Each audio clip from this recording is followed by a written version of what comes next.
nom du Père, du Fils, Saint-Esprit, un seul Dieu, Amen. Que sa bénédiction repose sur nous tous. L'évangile de ce jour explique ou il expose l'attitude de l'homme vis-à-vis du salut. Il y a deux genres de gens. Il y a ceux qui acceptent le salut, qu'ils peuvent comprendre, concevoir le salut. Il y a des gens qui refusent. C'est comme exactement ce que le Christ nous a dit à propos des brebis et des boucs. Il a classifié les gens entre brebis qui suivent le berger, qui laissent l'Esprit de Dieu œuvrer en lui, et il y a les boucs qui refusent. Je vais vous rappeler ce qui était écrit selon saint Matthieu. Toutes les nations seront rassemblées devant lui, devant le Christ, le jour du jugement. Il séparera les uns d'avec les autres, comme le berger qui peut facilement séparer les boucs et les brebis. Il mettra les brebis à sa droite et les boucs à sa gauche. Le roi dira à ceux qui seront à sa droite, « Venez, vous qui êtes bénis de mon Père, prenez possession du royaume qui vous a été préparé dès la fondation du monde. » Ensuite, il dira à ceux qui seront à sa gauche, « Retirez-vous de moi, maudits, allez dans le feu éternel qui a été préparé pour le diable et pour ses anges. » Donc les boucs, ce sont les gens qui vont refuser ce qu'on appelle les œuvres salutaires du Christ. Les œuvres que le Christ a accomplies tout simplement pour sauver l'homme. Et les brebis, ce sont ceux qui vont reconnaître l'œuvre de l'Esprit Saint dans ces œuvres salutaires. Quelles sont les œuvres salutaires du Christ? C'est son incarnation, sa mort sur la croix, sa résurrection, et aussi une œuvre salutaire très importante, c'est qu'il nous a donné l'occasion de se repentir par la force de l'Esprit Saint. Alors, vous avez aujourd'hui cet évangile qui nous parle à propos d'un genre de bouc, les scribes. Les scribes, ce sont les gens qui copiaient les livres saints, les Écritures, parce qu'il n'y avait pas d'imprimerie. Alors, en copiant la parole de Dieu, ils savaient très bien toutes les prophéties. Et malgré ça, ils ont refusé le Messie, ils ont refusé même d'accepter que ces actes accomplis par le Christ, ces actes, ces œuvres salutaires, sont accomplis par l'Esprit Saint. Ils ont dit que c'est par un diable. Il est possédé d'un diable, et toutes ces œuvres-là, il les fait par le diable.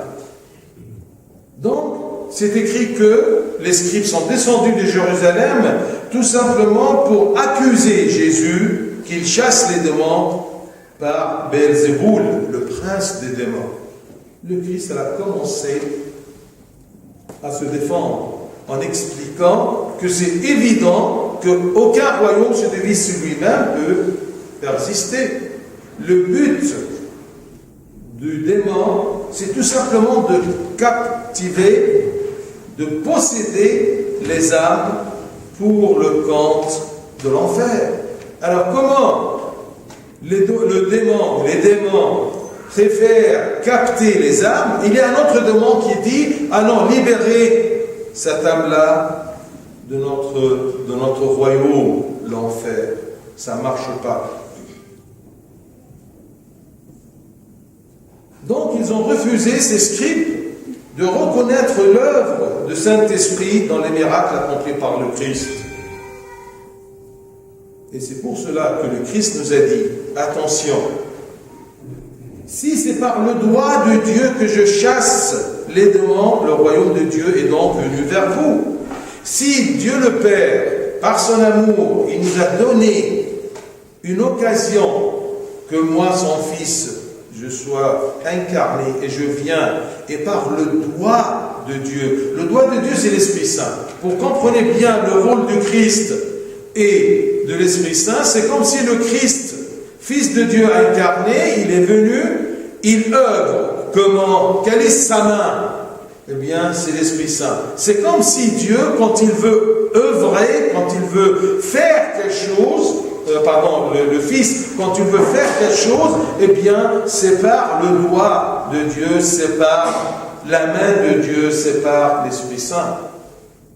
Donc, le Christ ne peut pas agir par Satan. On ne peut pas l'accepter. Et si quelqu'un pense de cette façon-là, il n'a pas de pardon, il n'a pas de salut. Il passera directement vers l'enfer.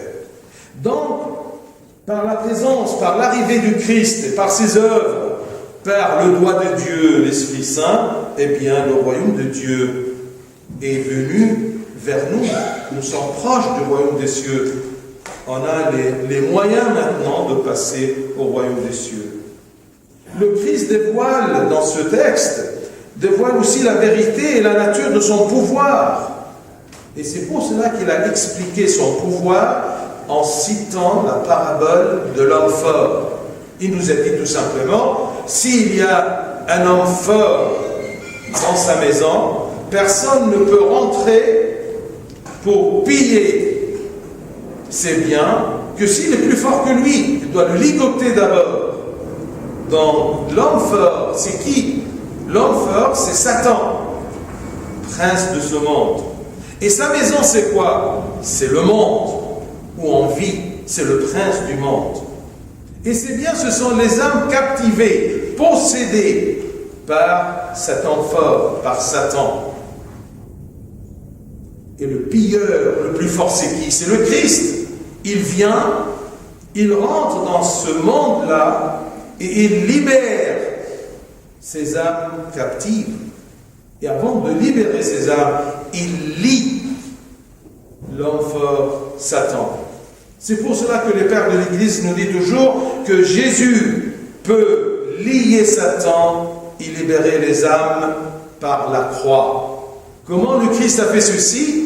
Que par sa mort sur la croix, il a vaincu la mort et le royaume de Satan, le pouvoir de Satan. Qui peut accepter ce que je viens de dire? Personne tout seul peut accepter ceci que si il est guidé par l'Esprit Saint.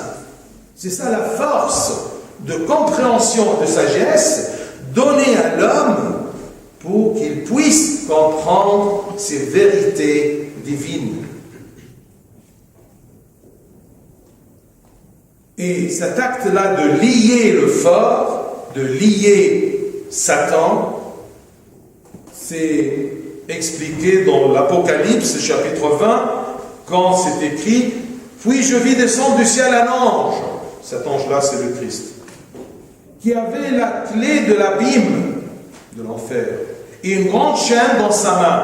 Il saisit le dragon, le serpent ancien, qui est le diable. Ça, c'est tous les synonymes de cet homme fort. Il saisit le dragon, le serpent ancien, qui est le diable et Satan, et il le lia pour pouvoir piller ses biens, ses âmes qu'il a possédées. Donc, le Christ a lié Satan par la croix. Et c'est écrit aussi, Saint Paul nous a dit aux Colossiens, il nous a dit que le Christ, tout ça je vous explique, la nature et le pouvoir du Christ, comment il a fait ça? Qu'est-ce qu'il a fait quand il est venu? Il a lié cet homme fort pour libérer les âmes de sa possession, pour qu'ils puissent se diriger vers le royaume des cieux. Et tout ça par le doigt ou la main forte de Dieu, l'Esprit Saint. C'est écrit, il a déjoué les dominations et les autorités. Il les a livrées publiquement en spectacle, en triomphant d'elles, de ses autorités, par la croix. C'est comme ça que Dieu, par l'incarnation de son Fils et sa mort et sa résurrection, il a pu lier cet homme fort. Donc, chasser un démon, c'est libérer une âme de l'autorité de Satan. C'est une victoire contre Satan et pas d'œuvre salutaire sans la participation du Saint-Esprit. Et bien, si quelqu'un refuse même l'existence de l'Esprit Saint et que cet homme-là, le Christ, il œuvre par Satan, donc il ne peut pas profiter ni comprendre le salut. C'est pour cela qu'il ne sera jamais pardonné.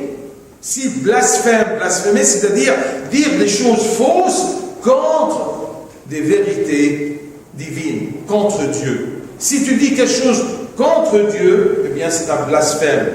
Tous les blasphèmes peuvent être pardonnés, sauf ceci. La base, si tu refuses d'accepter l'Esprit Saint, par qui tu peux te rapprocher vers le Christ ou vers le repentir ou profiter de ses œuvres salutaires, tu ne pourras jamais, parce que tu as refusé cette force de sagesse, cette force de compréhension, cette force de guidance qui peut te guider vers le salut. Donc le blasphème non pardonnable, c'est ne pas reconnaître ni accepter l'œuvre du Saint-Esprit. Par suite, ne pas reconnaître l'œuvre salutaire du Christ.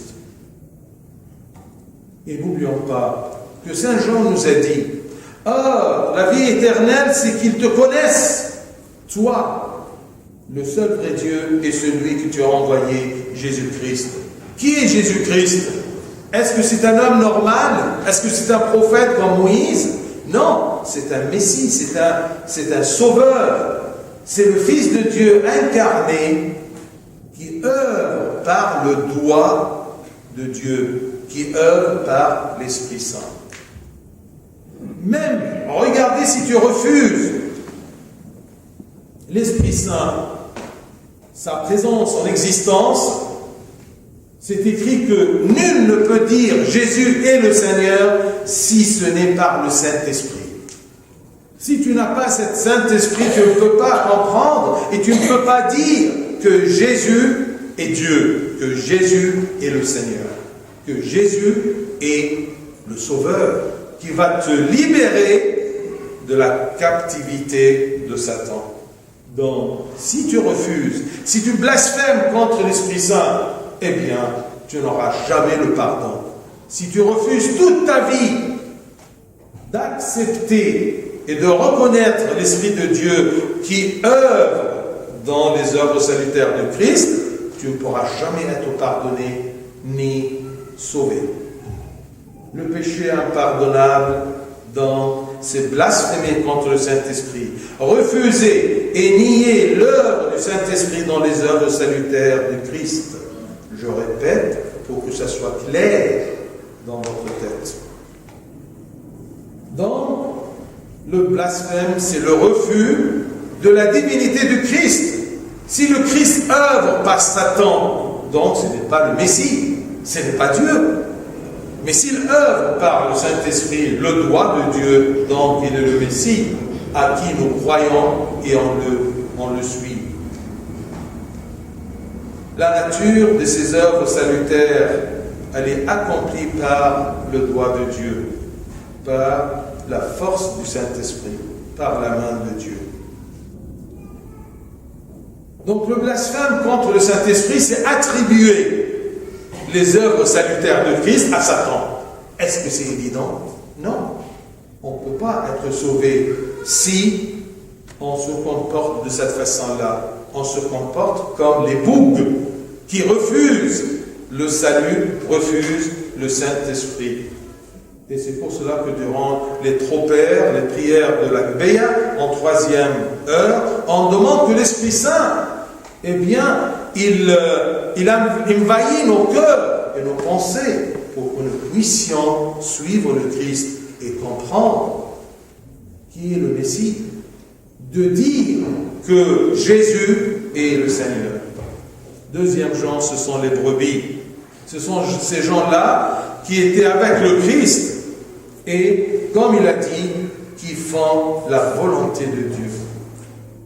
Fais-tu la volonté de Dieu? La volonté de Dieu, c'est quoi? C'est notre sanctification, c'est écrit.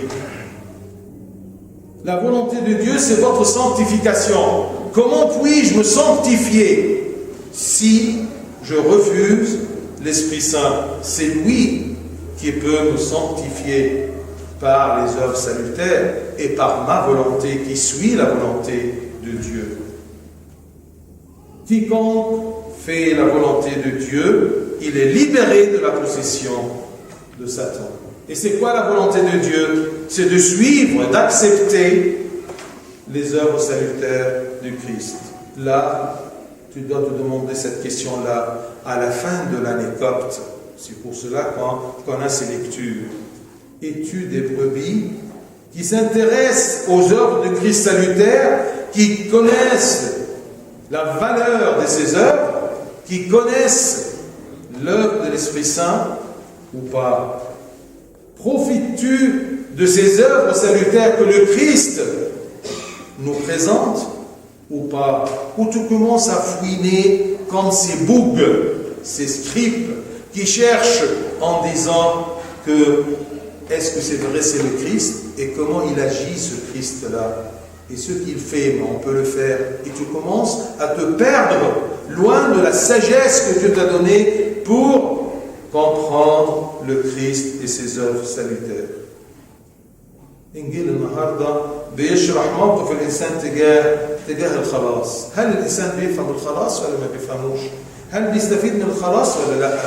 هل هو من ضمن الخراف اللي ربنا هيحطهم على يمينه ولا من ضمن الجداء اللي هيحطهم على شماله؟ زي ما في متى قال لنا إنه ربنا حينئذ يجلس على كرسي مجده ويجتمع أمامه جميع الشعوب فيميز بعضهم من بعض كما يميز الراعي الخراف من الجداء، فيقوم الخراف عن يمينه والجداء عن شماله. يقول للخراف تعالوا يا مبارك يا ابني خشوا ملكوت السماوات المعد لكم، ويقول للشمال الجداء يقول لهم ايه؟ يا ملاعين اذهبوا عني الى النار الابديه المعده لابليس.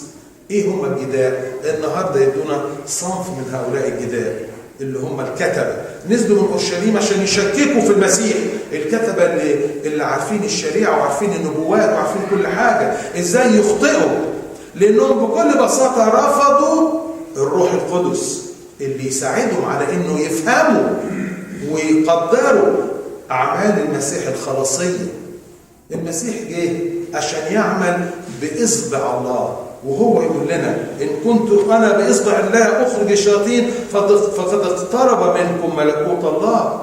طبعا انفتح قدامنا إمكانية إن احنا نروح ملكوت الله، اللي ربنا جه وتجسد ومات وقام من بين الأموات وصعد إلى السماوات وأعد لنا مكانا. كل هذه الأعمال تمت إزاي؟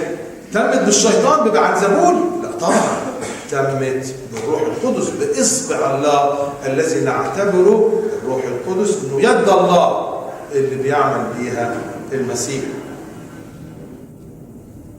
وعشان يفهمنا طبيعة سلطانه المسيح راح قايل المثال دوت انه لو واحد قوي عنده بيت، مين يقدر يخش وينهب امتعته؟